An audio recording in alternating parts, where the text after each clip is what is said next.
with me this morning. I've got one of my favorite people, First Yay. Lady B. Good morning. Happy New Year. to you. Happy New Year. New Year. Hey, listen, so glad to have you back up in here. We hadn't had a chance to get together for a while. I trust your holidays were what you would hope they would be. Yes. I enjoyed myself. I really enjoyed the holidays this year. I really did. My sister and brother-in-law came to town, so it's always good when sisters can, link up. They live in Texas, so it was good to have her and my brother-in-law come to town and spend some time with, spend some time with our mom. So that's always good. Always does my heart good. Well, good. So yeah. Well, I was enjoying the new grandbaby and everything like that, and doing the pawpaw thing. Yeah, aww.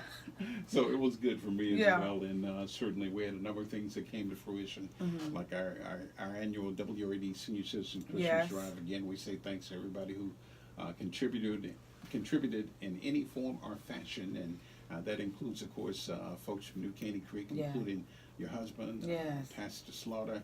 He came out and hung out with us, as did some of the other members. I'll say young and old. Yeah.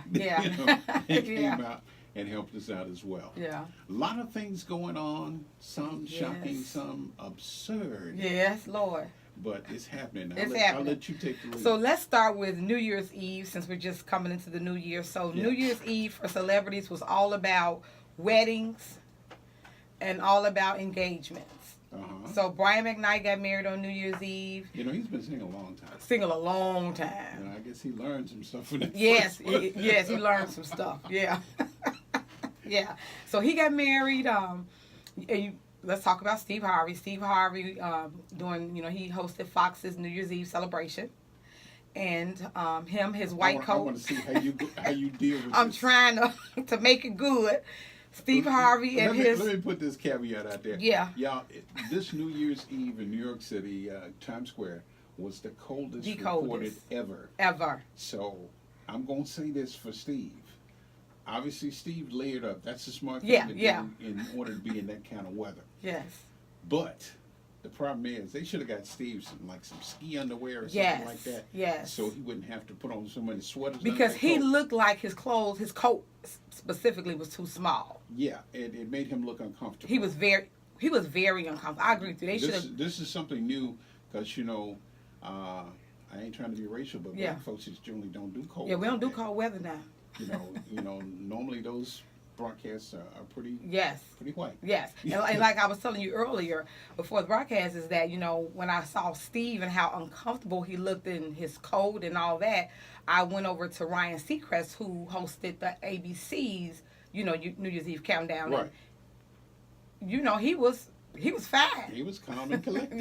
But like what you just said, not to be, but I just think that his wardrobe person kind of missed the mark. Yeah, they missed the mark and didn't get him the kind of outdoor wear he needed to have had on out there. Yes. And ultimately, Steve looked like he'd been stuffed in there. He was stuffed. And I'm going to say this about wardrobe stylists. I say this all the time to people, is that just because it looked good on the hanger, or just because the idea may seem good, once you put it on, You got to be realistic. Yeah, you get a feeling if it's appropriate or if you're comfortable in that in those clothing. So, that his wardrobe stylist missed the mark.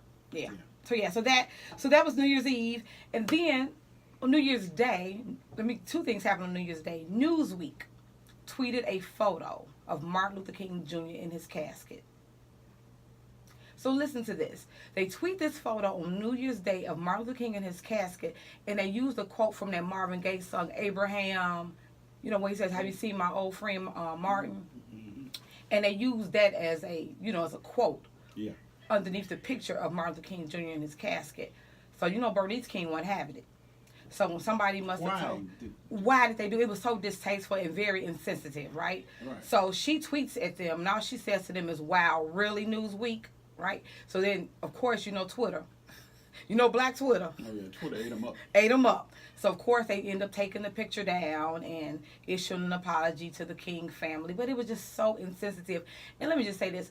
Once again, whoever, they knew when they was tweeting that, whoever is running their social media accounts, everything is not meant for social media. No, it's not. You know what I mean? And that was just very insensitive.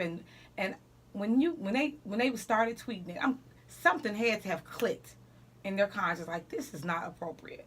It's not appropriate. No, not at all. Yeah, so they ended up taking it down and, issued an apology or whatever. But it didn't stop her, Bernice King, after she said that to them. The floodgates were open, man. Oh, it was over. It was over. It was over Newsweek. So that happened. So that was kind of, it's like, and then January of all times, right? They're getting ready to, on January 15th, celebrate his birthday. And then they're doing, TV One's doing the NAACP Image Awards that day as well. So, everybody's gearing up. Right. To January 15th, and then for them to do that on January 1st was just very insensitive and inappropriate. So, but yeah, Bernice King let them have it. She read them. So then, Weight Watchers announced that DJ Khalid, I'm probably saying that right, I don't know if I'm pronouncing his name right, is their new social media ambassador. So you know how like Oprah became an ambassador, and she bought all that stake in the company. Well, DJ Khalid, which I think was a phenomenal choice because his social media following is amazing. And it is amazing. It's out of this world. Mm-hmm. And as I commented on your tweet earlier this morning, that this opens up a whole nother market for them, and that DJ Khalid will make it cool for those folks in that area and in that stratosphere to use Weight Watchers. Hey, DJ Khalid does this. I'm gonna try it too. You know.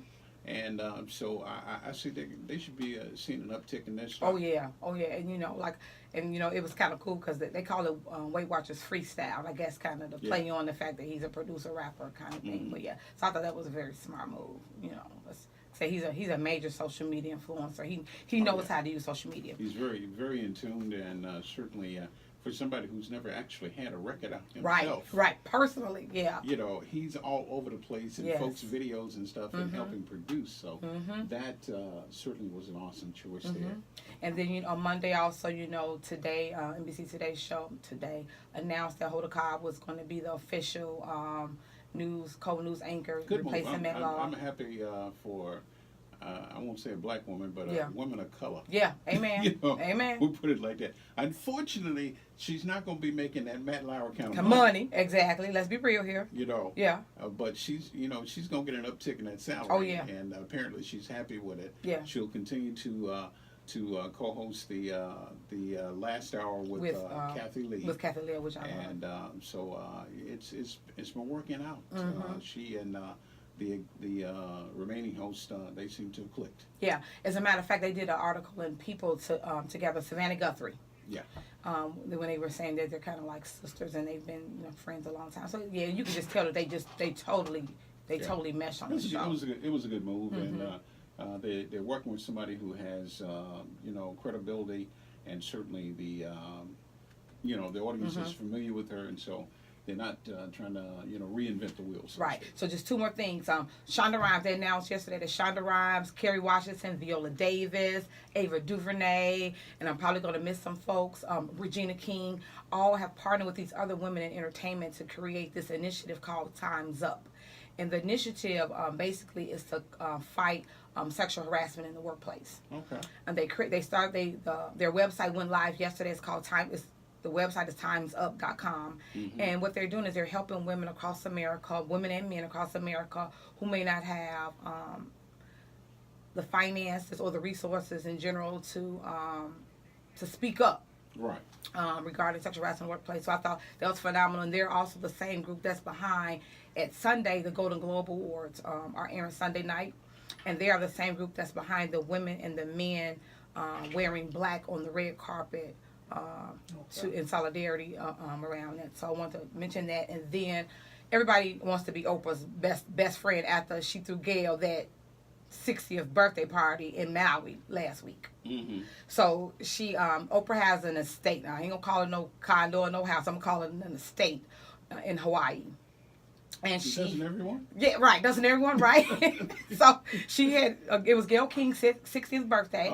So she had Gayle King, her children, of course Stedman was there, and they had their friends there, and Oprah put on like this big dinner, and since Gayle's favorite color is yellow, Oprah brings out this big beautiful yellow cake, and everything's yellow themed, and they have all of, you know how Oprah does her favorite things? Yeah, right. So they did Gayle's favorite foods. So they had like this, opening cooking, of course, we know her. You know, her chefs made like all of Gail's favorite foods, and they just celebrated Gail's birthday. And then at the after the birthday dinner, you know, they took pictures of Gail outside by Oprah's. I don't know what you want to call it. It wasn't a pool. It's something bigger than a pool, but they took pictures. The cabana. Yeah, whatever it is, and they kind of danced a Taylor Swift song, and they just had a good old time. And when I saw those pictures on Gail's Instagram, I said, "Can I just be Oprah's best friend just for one birthday? One birthday. Just take me to Maui for one birthday, and give me a birthday dinner." So yeah, that's all that's been going on this past weekend. You know. Something else, and of course, I found out this morning that McDonald's has been making some moves because in recent years they've seen their market share go down. Last year's introduction of the 2-for-2 menu apparently did wonders for their stock. Oh wow! And sales in general, and things are up, and they're trying to up the ante this year, and this is going to be shocking for McDonald's because we know they've been about fast food and do whatever they can do to get it out there as quickly as possible, and so they're bringing back the dollar menu. Oh wow! And one of the things other things that they're doing is they're bringing back which some sources say is a takeoff on the old Arch Deluxe. I remember. Yeah, I remember. They're going to have what they call it the Arch Burger, but it is going to be fresh, never frozen ground beef used in this burger. Hold up. Fresh? Yes. Never frozen? Yeah. Ground beef? Fresh. At McDonald's. At McDonald's. At McDonald's. Wow. And I have to add this footnote now. One of their arch competitors, Wendy's, they took to on Twitter. They do a thing from time to time with their social media people and answer questions about Wendy's and and give responses about other vendors as well. Yeah. So they someone asks, why is it that the ice cream machine is always broken at McDonald's? And the response from the Wendy's person was, well, just like they have round buns, they cut corners. Oh. Shade, no shade. Hey. Oh, you hit me. Ooh. If I had pearls on, I'd be clutching them right now. Ooh. Yeah, so they went in. That was, wow. Oh, my. No response from McDonald's. Of course not. Of course not. But that's pretty amazing. Fresh and never frozen. I wonder how they're going to accomplish that. It's going to be interesting because the premise is at Popeyes that their chicken's not frozen. They bring it in and actually start the marinade process the night before for the chicken they'll use the next day. And they got these tumblers with the marinade that they put the chicken in. And so that's that I'm waiting to see that. I haven't not eaten at McDonald's in a very long time, but they get fresh, never frozen burgers. I might have to go try. I think that's going to bring some people in. Yeah, of course. They're doing the whole deal with this one. Based on the picturing, you'll get your lettuce and tomato and all that sort of stuff on it. So oh, that's pretty cool. Yeah. Oh, that's pretty cool. All right. I appreciate you coming by today. Tell everybody to follow me on Twitter, Facebook, Instagram, and stumble upon at FirstLadyB, or log on to my blog, FirstLadyB.com. And I always have to shout out my husband, Pastor Ernest E. Slaughter Sr., and our New Caney Creek Missionary Baptist Church family. And then I always want to send a shout out to my mom, who just celebrated her birthday on New Year's Eve. And I'm her oldest daughter, Mom. And her best. Yeah, all right. Yeah.